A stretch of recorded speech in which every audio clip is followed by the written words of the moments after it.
Hey y'all, Melissa here with you today, and I have my dog Bear with me. Bear is a standard poodle. He's just very shaggy and in need of a haircut, and he is helping model today's project, which is this surgical recovery suit. This can be used on boy dogs and girl dogs for things like neuter or spay or anything where they're having surgery on the parts that the suit covers.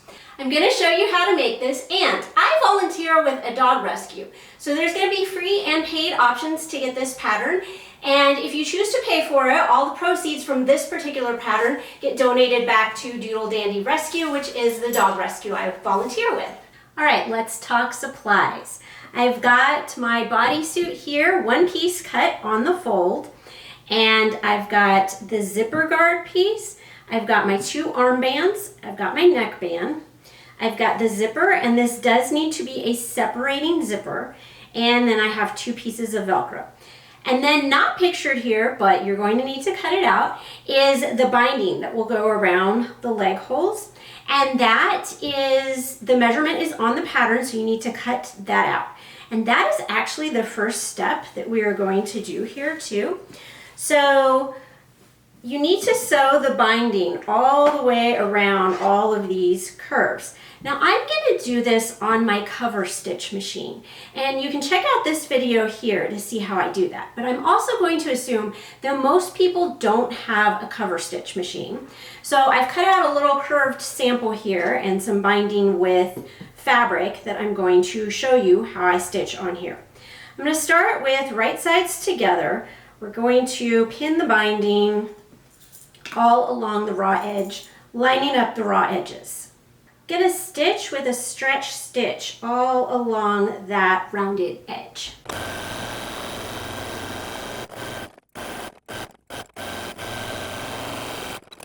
Okay, here's what this looks like sewn in, and now what we're going to do is turn this to the wrong side, and we are going to fold the binding around so that it just covers that stitching line. And I actually prefer to pin this on the right side because we're going to stitch on the right side, but make sure that on the wrong side that the raw edge is covering that stitching line.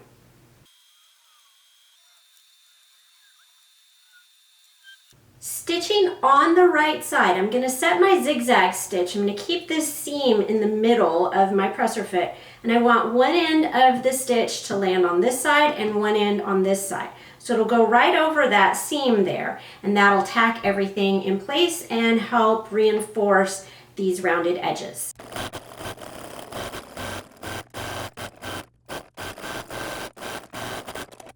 Once you have stitched that binding on, here's what it looks like on the right side, and here is the wrong side. It may look a little wavy when you first finish sewing it, and you can press it and that will mostly go away, but also this is for a dog, and if the seam isn't perfect, they're not going to care. This is what the edges will all look like. So you want to sew all the way around the tabs, around the flaps, and around those hind leg holes with the binding on this. Then the next thing we want to do is we're going to focus on the armholes instead.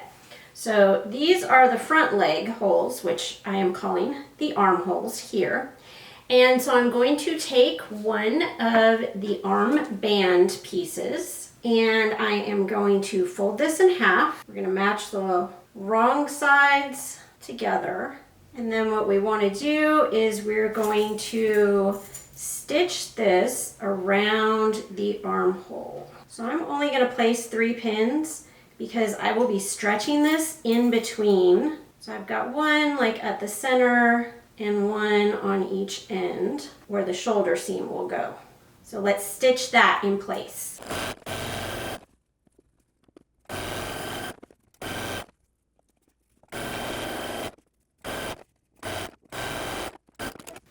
All right, here is what it looks like once we have those armbands sewn in place. So now we are going to turn our attention to the shoulder seam here. So what I'm going to do is fold and line up that seam from the armband we just sewed, and we are going to stitch right across here. We're going to do the same thing with the other shoulder seam. So you see how that will complete the armholes once we sew these. Once you have those armholes all sewn in, then it's time to do the neckband. So that's going to go across here.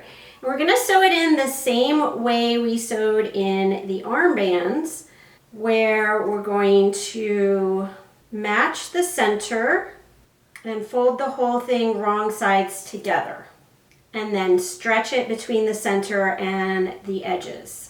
So we'll stretch this so that all of the edges are flat together.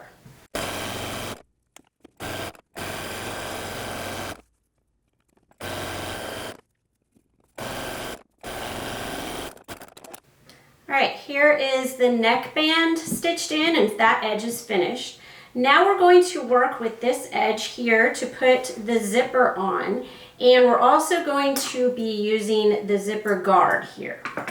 So what I want to do is take my zipper, and I'm going to sandwich it right sides together with the edge of my fabric.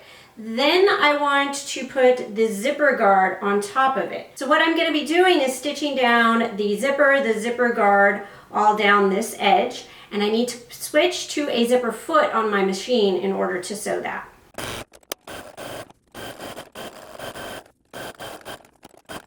Okay, so here's what that looks like with the zipper guard stitched in place, and then if we flip it, you can see the zipper here. And what this is going to do is it's going to help keep the zipper teeth from getting stuck in your dog's hair, because there's this guard under it, and so the hair will be under that, hopefully. What we need to do now, we're going to fold that zipper guard out of the way, so we're only dealing with the zipper, and we are going to fold the suit in half, and we're going to match those raw edges to the ends of the zipper. And for both sides of the zipper here, because the zipper itself does not stretch, it's not necessary to use a stretch stitch on your machine either.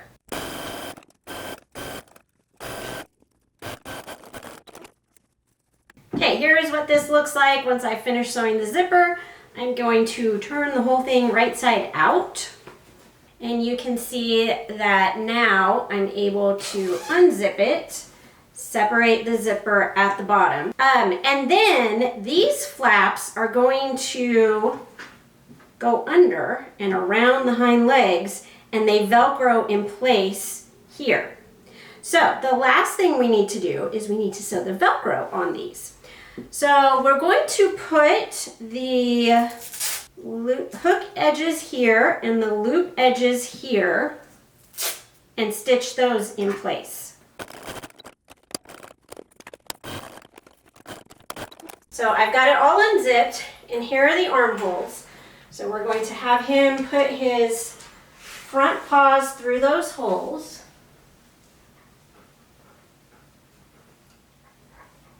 Come on, good boy. All right, once they're up, come here. We are going to get the zipper part above their back, and then you kind of get it in place with that zipper guard behind the zipper. That'll help keep it out of his hair, and it stretches, so I kind of stretch it away from his hair too, because his coat's really long right now.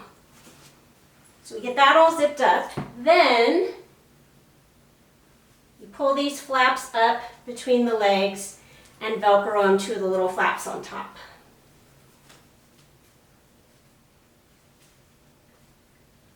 So, as you can see, here's his surgery suit, and if he had any, like if he had been neutered or when he got his gastropexy, that surgical suit can cover up those wounds so that he can't mess with them. I only use this type of suit under supervision. If he was outside of my supervision at all, he'd also have the cone on in addition to the suit, because they can still kind of bite and scratch and lick through the suit, but they can't do it with the cone on. So this is only for under supervision to save my legs so that he's not running into me with a cone.